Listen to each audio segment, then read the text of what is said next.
Okay. Okay students, now इसके बाद का जो है, अब पिछले टर्न पर हम लोगों ने ख़त्म किया साइक्लोहेक्सेन का चेयर कन्फर्मेशन, और चेयर कन्फर्मेशन को ख़त्म करने के बाद अब आज स्टार्ट करते हैं कन्फिग्रेशनल आइसोमेरिज्म। कन्फिग्रेशनल आइसोमेरिज्म के बारे में तुम जानते ही हो कि ये ऐसे आइसोमर्स हैं जो कि बॉन्ड को ब्रेक करने से बनते हैं, ना कि बॉन्ड को रोटेट करने से। तो जब बॉन्ड को ब्रेक करने से इस तरीके का आइसोमेरिज्म बनता है, तो सबसे पहली बात तो यही है कि formed by breaking off bond. Okay, formed by breaking of bond, formed by breaking of bond। तो चूंकि ये आइसोमर्स जो होते हैं, इनकी फिजिकल प्रॉपर्टी जो है डिफरेंट होती है इनके सिस और ट्रांस की, ये फॉर्म जो है ऑटोमेटिकली रूम टेम्परेचर पर इंटर कन्वर्ट नहीं होते हैं। सिस और ट्रांस के लिए क्योंकि एनर्जी ज्यादा चाहिए ये इसमें, तो कन्फिग्रेशनल आइसोमर्स जितने भी होते हैं वो जो है हालांकि इंटर कन्वर्टेबल होते हैं, सॉरी नॉन इंटर कन्वर्टेबल होते हैं। नॉन इंटर कन्वर्टेबल कहने का मतलब है कि ये एक दूसरे में रूम टेम्परेचर पर इंटर कन्वर्ट नहीं होते हैं, इनके लिए हमें ज्यादा एनर्जी देने की आवश्यकता पड़ती है। इसलिए हम सिस या ट्रांस या जितने भी टाइप के कन्फिग्रेशनल आइसोमर्स हैं, इन दोनों को हम सेपरेट इजिली जो है कर सकते हैं। इनको इन दोनों को सेपरेट किया जा सकता है। ओके, कैसे सेपरेट करेंगे ये सब बातें बाद की हैं, कैसे सेपरेट करेंगे, लेकिन फिलहाल ये बात जानिए कि ये जो कन्फिग्रेशनल आइसोमर्स हैं जितने भी तुम्हारे, ठीक है ना, ये जो है नॉन इंटर कन्वर्टेबल है। कैसे है? Non inter convertible, non inter non inter convertible.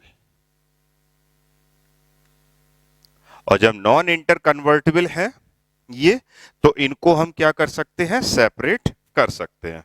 तो non inter convertible at room temperature, non inter convertible at room temperature. Okay, room temperature. So can be separated by, so can be separated by physical और chemical method. Physical या फिर chemical method से इनको हम separate कर सकते हैं। तो बाय फिजिकल और केमिकल मेथड, तो ये जो है तुम्हारे हो जाते हैं। तो सबसे बड़ी बात यही है। अब ये कन्फिग्रेशनल आइसोमेरिज्म दो टाइप के होते हैं, one is the geometrical isomerism and second is the optical isomerism. तो कन्फिग्रेशनल आइसोमेरिज्म ये दो टाइप के होते हैं, one is the geometrical isomerism and second is the optical isomerism. Second is what? Optical isomerism. तो अब हम तुम्हें यहां पर एक एक करके सबसे पहले बताएंगे ज्योमेट्रिकल आइसोमेरिज्म। ओके, तो चलिए let's start geometrical isomerism.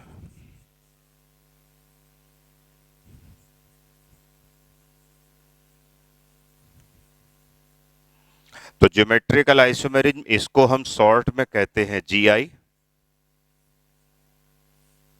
GI, तो ये ज्योमेट्रिकल आइसोमेरिज्म है, ये जो आपस में जीआई है। अब ये जीआई, सबसे पहला क्वेश्चन हमारे सामने ये आता है कि आखिरकार ऐसे कौन से मॉलिक्यूल हैं जो कि ज्योमेट्रिकल आइसोमेरिज्म शो करेंगे। देखो ये वाली आइसोमेरिज्म जो पढ़ रहे हो, याद रखना एक प्लेन के अकॉर्डिंग ही, केवल अगर तुमने प्लेन चेंज कर दिया, जब से हम स्टीरियो आइसोमर्स पढ़ रहे हैं तब से न तो हम पोजीशन चेंज करेंगे किसी की, न फंक्शनल ग्रुप चेंज करेंगे, किसी तरीके का स्ट्रक्चर में चेंज नहीं करेंगे, केवल और केवल उसके ओरिएंटेशन में अंतर होगा। तो जो जाकर के जितना भी बनते हैं वो स्टीरियो आइसोमेरिज्म या फिर 3D या स्पेस आइसोमेरिज्म के एग्जाम्पल होते हैं।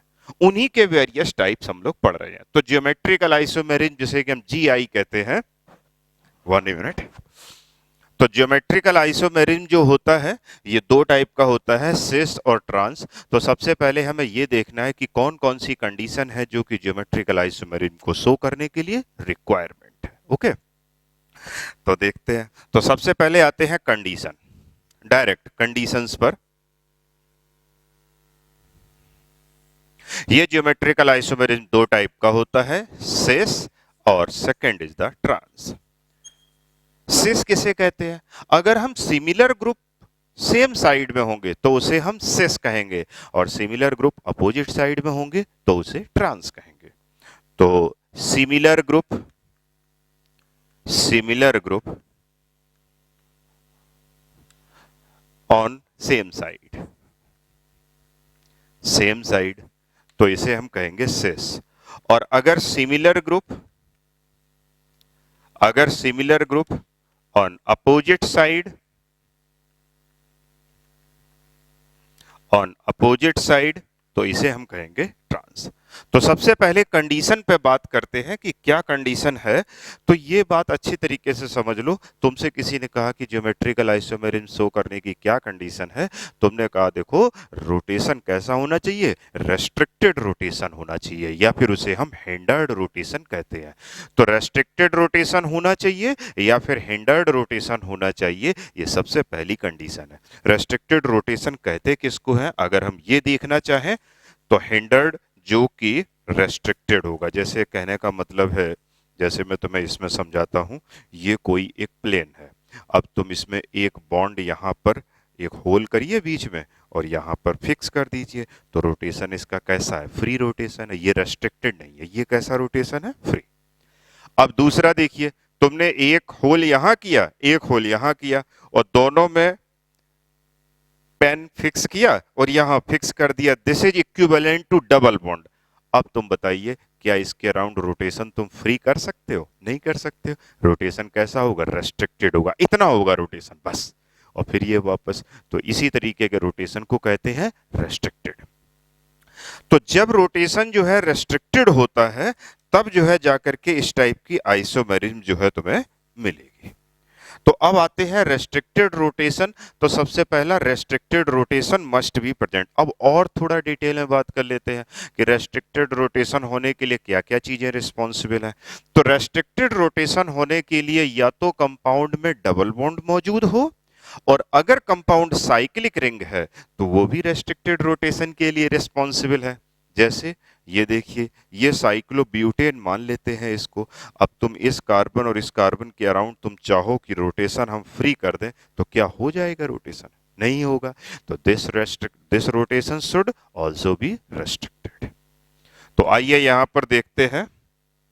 तो सबसे पहला, restricted rotation must be present. restricted rotation, restricted rotation must be present। अब रेस्ट्रिक्टेड रोटेशन के लिए क्या क्या चीजें रिस्पॉन्सिबल है वो भी लिख ही लेते हैं। तो या तो कंपाउंड में डबल बॉन्ड होना चाहिए और साइक्लिक रिंग होनी चाहिए। तो ये भी बात लिख लेते हैं। प्रेजेंस ऑफ डबल बॉन्ड, देखिए presence of double bond, presence of double bond and cyclic ring। Presence of double bond, और एंड ना करो तो और कर दो, एंड मतलब समझोगे कि एक ही में, ऐसा नहीं। प्रेजेंस ऑफ डबल बॉन्ड और cyclic ring is responsible, is responsible for restricted rotation, is responsible for restricted rotation. यानी या तो डबल बॉन्ड मौजूद हो या फिर साइक्लिक रिंग मौजूद हो। अगर दोनों में से कोई एक चीज मौजूद है तो वो फिर रेस्ट्रिक्टेड रोटेशन के लिए रिस्पॉन्सिबल है। और दूसरी बात, तो यानी कंपाउंड में या तो डबल बॉन्ड होना चाहिए या फिर साइक्लिक रिंग होनी चाहिए। और दूसरी बात क्या होनी चाहिए कि जो दो ग्रुप हैं एक एटम पर, वो कैसे होने चाहिए? सेम नहीं होने चाहिए। Two groups present on each atom must not be same. Okay, तो two groups present on each atom must not be same, must not be same. दो ग्रुप जो एक एटम पर मौजूद है वो दोनों ग्रुप जो है सेम नहीं होने चाहिए। बस यही दो कंडीशन है। क्या दो कंडीशन है, फिर से जरा एक बार देख ले। एक तो प्रेजेंस ऑफ डबल बॉन्ड होना चाहिए या साइक्लिक रिंग जो कि रेस्ट्रिक्टेड रोटेशन के लिए रिस्पॉन्सिबल है, और दूसरी बात यह है कि दो ग्रुप जो है एक एटम पर वो सेम नहीं होने चाहिए। बस अगर कोई compound, if any compound follows these two conditions, then that compound can capable to show geometrical isomerism, which is of the two types, one is the cis and trans। बहुत ही basic level पर अभी हम तुमको बता रहे हैं। तो आइए, तो बस यही दो कंडीशन है और अब डायरेक्ट चलते हैं एग्जाम्पल्स पर कि क्या एग्जाम्पल होंगे इसके। ओके,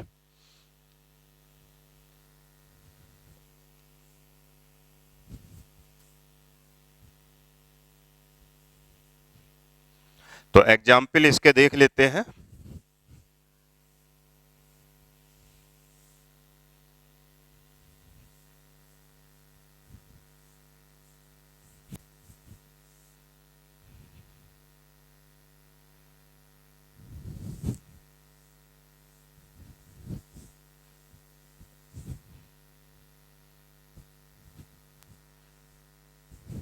तो एग्जाम्पल में ज्योमेट्रिकल आइसोमेरिज्म के एग्जाम्पल में देखते हैं।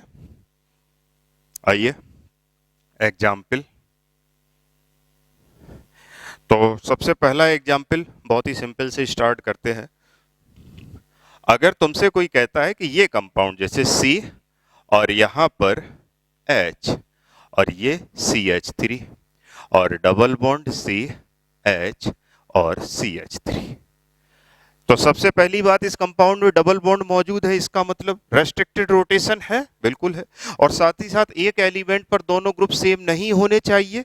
तो ये देखिए दोनों ग्रुप एक एलिमेंट पर सेम नहीं है, तो ये हो जाएगा, ये जीआई शो करेगा। अब इसका दूसरा जीआई जब बनाएंगे तो वो देखिए HCH3 और यहां पर लिया तुमने CH3 और H, similar group same side में मौजूद है, सिमिलर ग्रुप सेम साइड में मौजूद है, तो इसे हम कहेंगे सिस। इस साइड से भी हम सिस देख सकते हैं, तो ये हो जाएगा सिस। और अपोजिट, ये देखिए सिमिलर ग्रुप अगर अपोजिट साइड में मौजूद है तो इसे हम कहेंगे trans. So in this way you can naming these isomers as cis and trans. साथ ही साथ में आप इसको भी देख करके ट्रांस बता सकते हैं। आइए सेकंड एग्जाम्पल पर आते हैं। अच्छा, ऐसे ऐसे देखना है तुमको, अक्रॉस द डबल बॉन्ड। सिस देखना किसके अराउंड है, अक्रॉस द डबल बॉन्ड, है ना, अक्रॉस, ऐसा नहीं कि इधर इधर नहीं देखना है, अक्रॉस द डबल बॉन्ड। तो अक्रॉस द डबल बॉन्ड हमको यहां पर देखना है। आइए सेकंड एग्जाम्पल पर आते हैं। तो यहां पर तुमने C डबल बॉन्ड C लिया, यहां पर हाइड्रोजन और यहां हाइड्रोजन, और ये रहा Cl और ये रहा CH3। तो ये कंपाउंड भी ज्योमेट्रिकल आइसोमेरिज्म को शो करने की सारी कंडीशन को फुलफिल कर रहा है। तो यहां पर भी दोनों हाइड्रोजन सेम साइड में है, तो हम सिस कहेंगे। और यहां पर हाइड्रोजन और हाइड्रोजन ये रहा, इसको देखिए हमने चेंज कर दिया और ये रहा, तो दिस इज एक्चुअली द सिस। क्यों? क्योंकि ये हाइड्रोजन दोनों सेम साइड में है और ये हाइड्रोजन अपोजिट साइड में है, तो this is actually the trans. तो इसमें तुम्हें कोई प्रॉब्लम नहीं है, you can easily differentiate between the cis and trans. These hydrogen are with nearer. अगर दोनों हाइड्रोजन या सिमिलर ग्रुप की डिस्टेंस कम होगी तो उसे कहेंगे सिस, और अगर डिस्टेंस ज्यादा होगी तो कहेंगे ट्रांस। आप ऐसे भी डिफाइन कर सकते हैं इसको कि सिस और ट्रांस को हम बता सकते हैं। Okay, now example number 3। अगर हम ऐसा देखें कि C डबल बॉन्ड C और यहां पर हम लगा देते हैं फ्लोरीन और ये रहा क्लोरीन, और यहां लगा देते हैं ब्रोमीन और ये रहा आयोडीन। अब यहां पर चारों ग्रुप डिफरेंट हैं, 1 2 3 4, all the 4 group are different, but this compound can fulfill the condition of geometrical isomerism because restricted rotation here present and two groups on one atom will also not be the same. So this compound will also show the geometrical isomerism, and you can also form its another isomers. This is fluorine, chlorine and iodine and bromine. लेकिन एक problem है यहाँ पर कि आखिरकार इसका नाम सिस और ट्रांस हम कैसे लिखेंगे। तो सिस और ट्रांस हम यहाँ पर नहीं लिख सकते हैं। तो मैं तुम्हें थोड़ा एक हिंट करता हूं कि जो जितने भी ज्योमेट्रिकल आइसोमेरिज्म हैं, इनको कितने तरीके से लिख सकते हैं।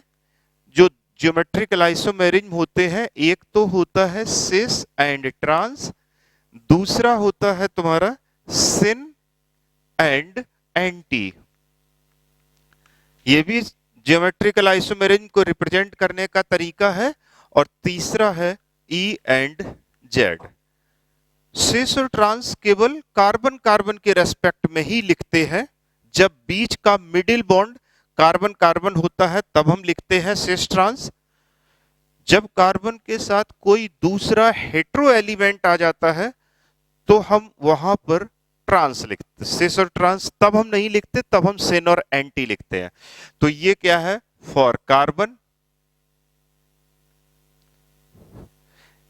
सिन और एंटी कब लिखेंगे, फॉर अदर देन कार्बन। अगर मौजूद है, नाइट्रोजन है जैसे मान लीजिए, तो उसमें हम जो है लिखेंगे सिन और एंटी से इंडिकेट करेंगे।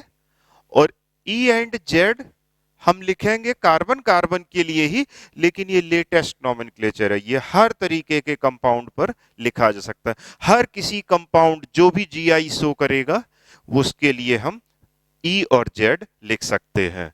तो ये for all type of compounds, E and Z हम हर तरीके कंपाउंड पर लिख सकते हैं। तो यहां पर हम सिस और ट्रांस तो तभी लिख पाएंगे जब दो ग्रुप कैसे होंगे, सेम होंगे, तब लिख पाएंगे। लेकिन यहां पर दो ग्रुप सेम नहीं है तो सिस नहीं ट्रांस नहीं लिख सकते हैं। तो क्या लिखेंगे, ई एंड जेड। तो हम यहां पर ई एंड जेड नॉमेनक्लेचर यहां पर बताएंगे, बाद में बताएंगे। फिलहाल हमने यहां पर तुम्हें यह बताया कि ई एंड जेड नॉमेनक्लेचर इसमें लिखा जाएगा। लेकिन how can you right the E and Z nomenclature, इसके क्या कंडीशन है, क्या रूल्स हैं, ये हम आगे बाद में बात करेंगे। फिलहाल ये कंपाउंड जीआई शो करेगा और इससे रिलेटेड एक क्वेश्चन आईआईटी में आ भी चुका है और नीट में भी, इसलिए this is a very important question. लेकिन डिटेल में हम बात करेंगे इसके बारे में। ओके, आइए now come to the example number 4। अगर हम एग्जाम्पल नंबर 4 देखेंगे तो हम अब की बार कुछ साइक्लिक के एग्जाम्पल ले लेते हैं। तो जैसे आप ये समझिए, जैसे ये है साइक्लोप्रोपेन, आप यहां पर लगा देते हैं H, ये CH3 और ये रहा H और ये रहा CH3।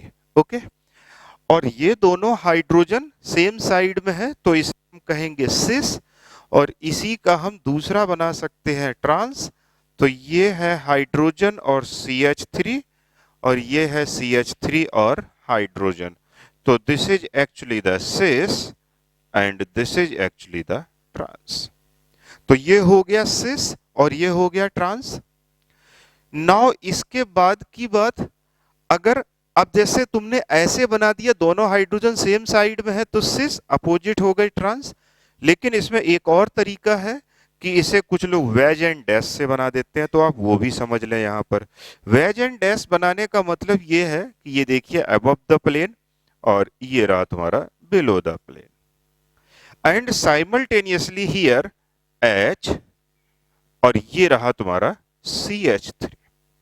ओके, एंड तो ये कैसा हो गया सिस, और साथ ही साथ में अगर तुमने यहां बनाया this is the H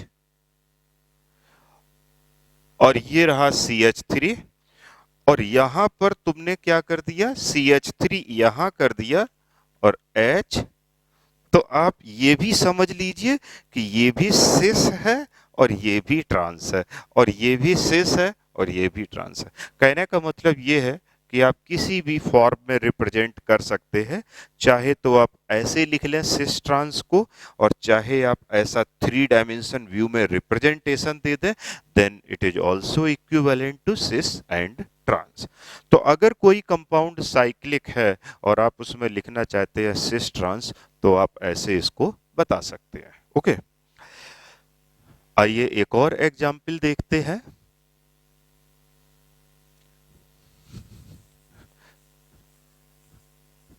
example number 5।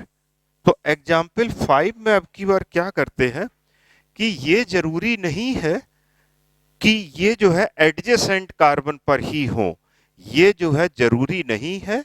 ये देखिए मैंने ऐसे बना दिया, और दूसरा ये। अब यहां पर मैं ऐसे अब शॉर्ट में थोड़ा सा लिख सकते हैं, हाइड्रोजन CH3, हाइड्रोजन और CH3। देखिए 1 और 3 पोजीशन पर है। ये हो गया cis, because both hydrogen are on the same side, so this is cis. और आप यहां पे हाइड्रोजन एंड मिथाइल, और ये रहा methyl and hydrogen. So here this is actually the cis and this is actually the trans. और अगर तुम चाहो तो इस H को इस तरीके से वेज एंड डैश के फॉर्म में भी दिखाना चाहो, तो you can also represent in that way.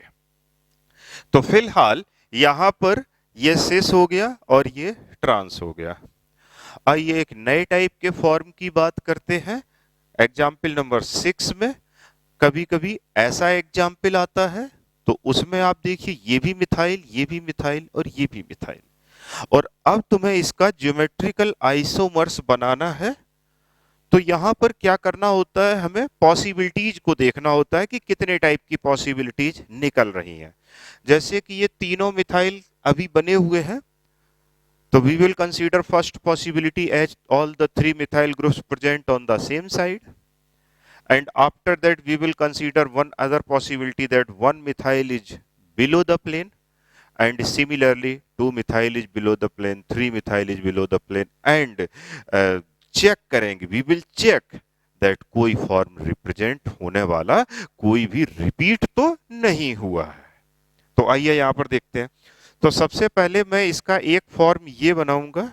क्या बनाएंगे यहां पर, this is the this and this and this. All the CH3 are present on the above of the plane, and one CH3 is present on the below the plane. So this is here below the plane, and here this.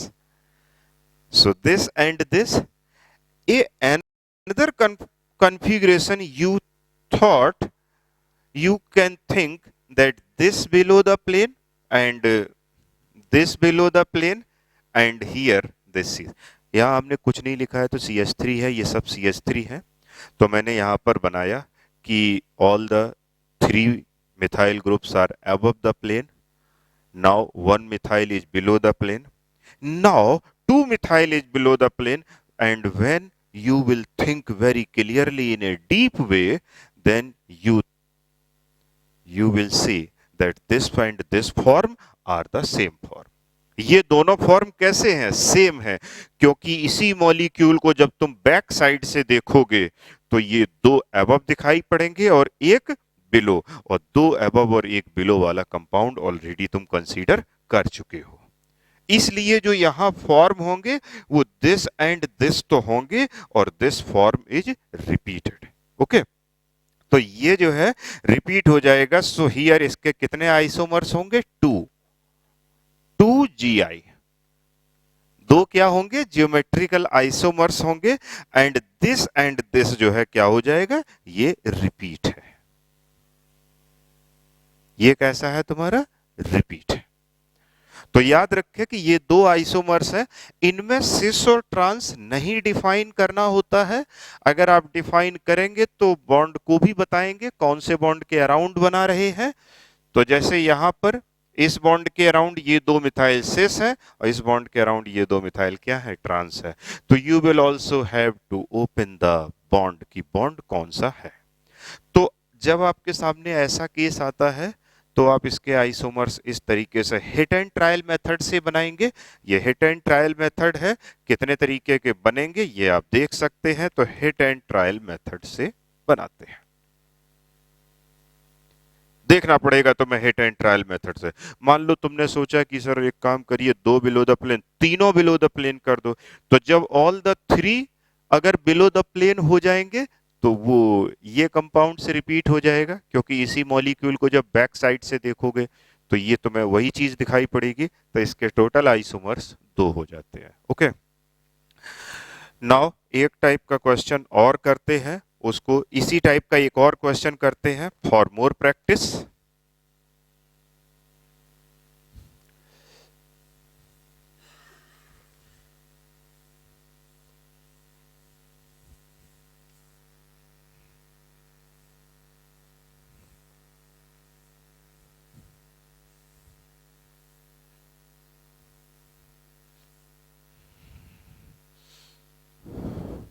चलिए इसको भी हटा देते हैं और आते हैं example number 7 पर।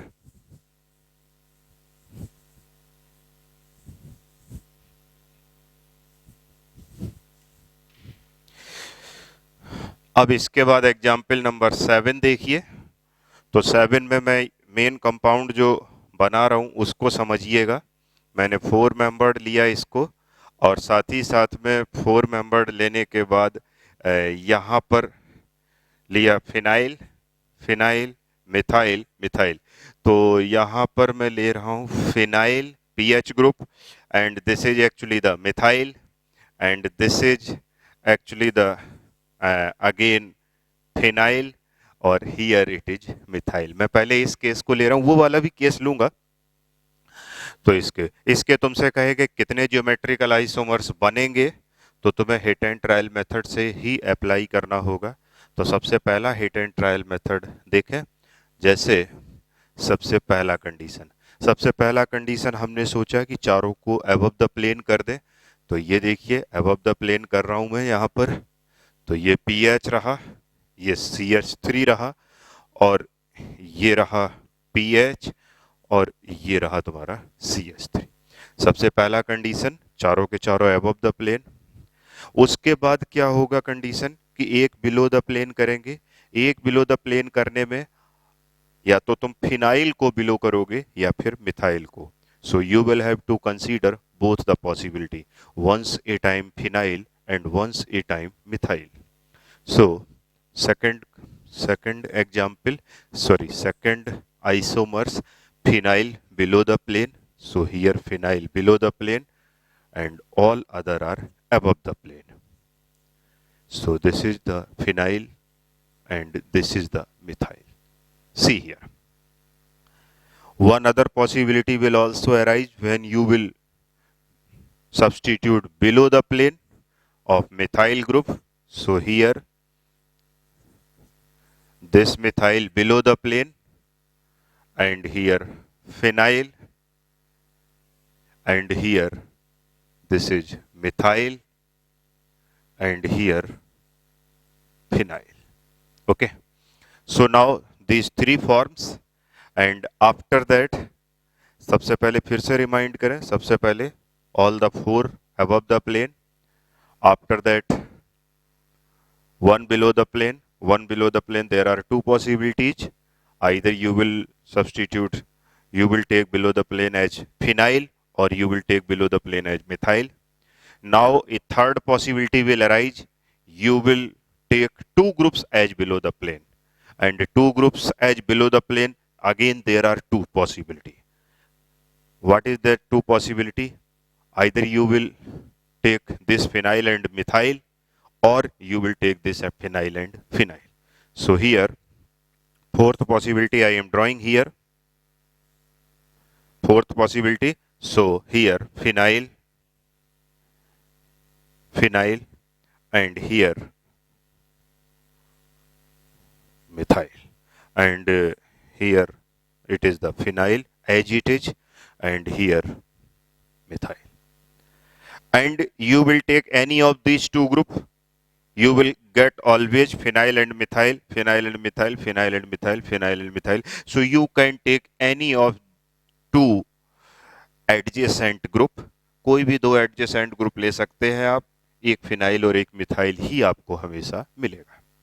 और फिर इसके बाद पांचवा कंपाउंड बताएंगे जिसमें क्या होगा कि दो बिलो द प्लेन, लेकिन वो दो बिलो द प्लेन कहां पर करना है, एंटी पोजीशन में।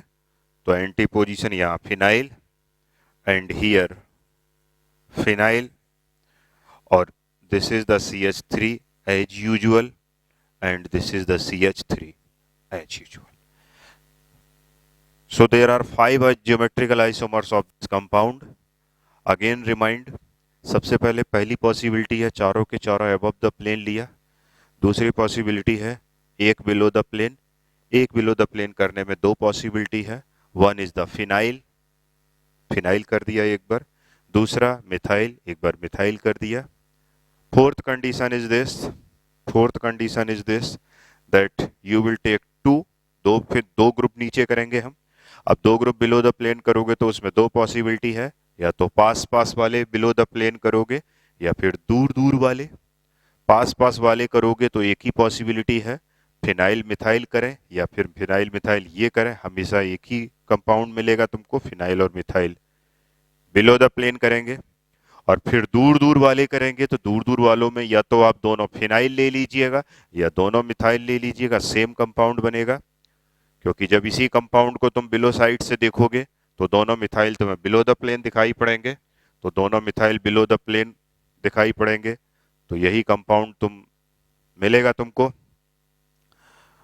तो सेम कंपाउंड। तो यहां पर टोटल कितना हो गया, 5 ज्योमेट्रिकल आइसोमर्स, 5 ज्योमेट्रिकल आइसोमर्स यहां पर बन जाएंगे। तो ऐसा क्वेश्चन भी पूछा जाता है कि कितने ज्योमेट्रिकल आइसोमर्स बनेंगे। तो ये तुम्हारा आज का हमने टॉपिक कंप्लीट कर दिया। 8 और 9 नंबर आज मैं तुम्हें एक क्वेश्चन के फॉर्म में दे रहा हूँ, उसको तुम घर पर ट्राई करिएगा।